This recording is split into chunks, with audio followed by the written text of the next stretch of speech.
पहली बात तो 36 दिन हो गए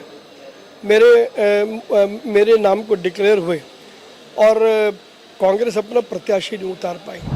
चाहे मेरे सामने कोई भी आ जाए, हमारे प्रधानमंत्री नरेंद्र मोदी ने इतनी बड़ी लकीर विकास की खींच दी है कि चुनौती कहीं पर भी है ही नहीं। देश में राम मंदिर बना, देश में 370 हटा, देश में 3 तलाक का कानून बना, देश में जो हमारे हिंदू शरणार्थी हैं उनको नागरिकता देने का कानून बना, उज्ज्वला योजना आई, महिलाओं को सशक्त किया गया, युवाओं के लिए नए रोजगार के अवसर पैदा किए गए। तो ये सारे काम जो प्रधानमंत्री नरेंद्र मोदी ने किए हैं, एक एक व्यक्ति के दिल तक ये बात गई है। तो कम से कम मुख्यमंत्री पद के व्यक्ति से इस प्रकार की उम्मीद नहीं की जा सकती है और कानून अपना काम करेगा। आज भी उन्होंने कोर्ट में अर्जी दी जिसको कोर्ट ने अस्वीकार कर दिया। अगर कोर्ट अस्वीकार करती है तो उसका मतलब है कोर्ट के पास में कुछ ऐसे सबूत जरूर हैं जो इस बात को बताते हैं कि कहीं ना कहीं ये व्यक्ति उसमें लिप्त है। शिव शिव शिव शंभो महादेव शंभो, शिव शिव शिव शंभो महादेव शंभो,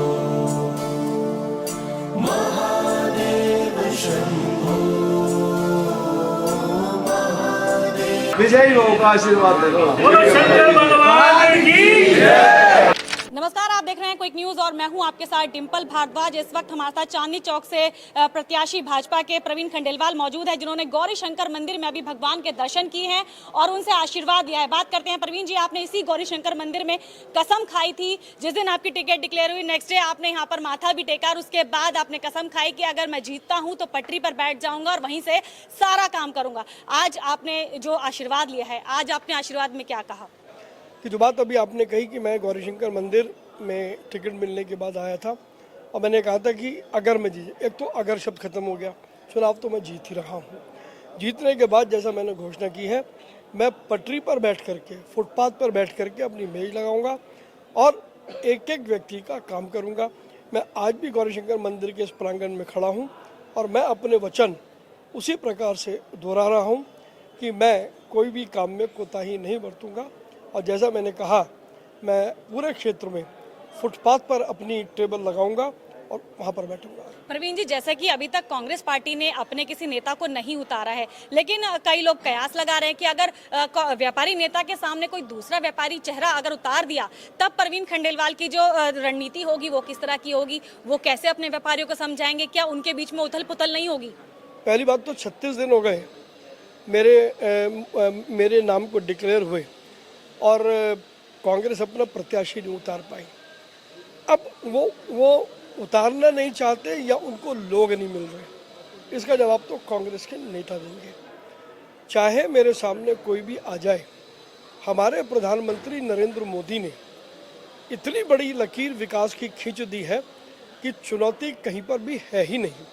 तो कोई आ जाए, उससे मुझे अंतर नहीं पड़ता। मुझे इतना पता है कि भारतीय जनता पार्टी चांदनी चौक समेत दिल्ली की 7 सीटें भारी बहुमत से जीत रही है और अब की बार 400 पार। प्रवीण जी, क्या, क्योंकि जब आप लोगों से मिल रहे हैं, बहुत से समाज से आपकी मीटिंग हो चुकी है, बहुत से समाज के साथ आप बैठ चुके हैं, तो आप उनके बीच जाकर क्या कह रहे हैं, ऐसी क्या बातें उनके सामने रख रहे हैं जिससे आपको लगता है पूरा विश्वास है? क्योंकि आप कहते हैं देश के अंदर दूसरे नंबर की जो सीट होगी, जीत के जो मार्जिन की, वो आपकी सीट होगी। तो ऐसी कौन सी बातें हैं, कौन सी विजन्स हैं, या मोदी सरकार के भी कह सकते हैं या फिर आपकी खुद के कौन से विजन्स हैं, कौन सी बातें हैं जो आप समाज के सामने रख रहे हैं? देखिए, 2019 के बाद 2024 के कार्यकाल में, उससे भी पहले का जो कार्यकाल था 5 साल का, प्रधानमंत्री नरेंद्र मोदी ने विकास के नए आयाम जोड़े हैं और 2019 से लेकर के 2024 तक देश में राम मंदिर बना, देश में 370 हटा, देश में 3 तलाक का कानून बना, देश में जो हमारे हिंदू शरणार्थी हैं उनको नागरिकता देने का कानून बना,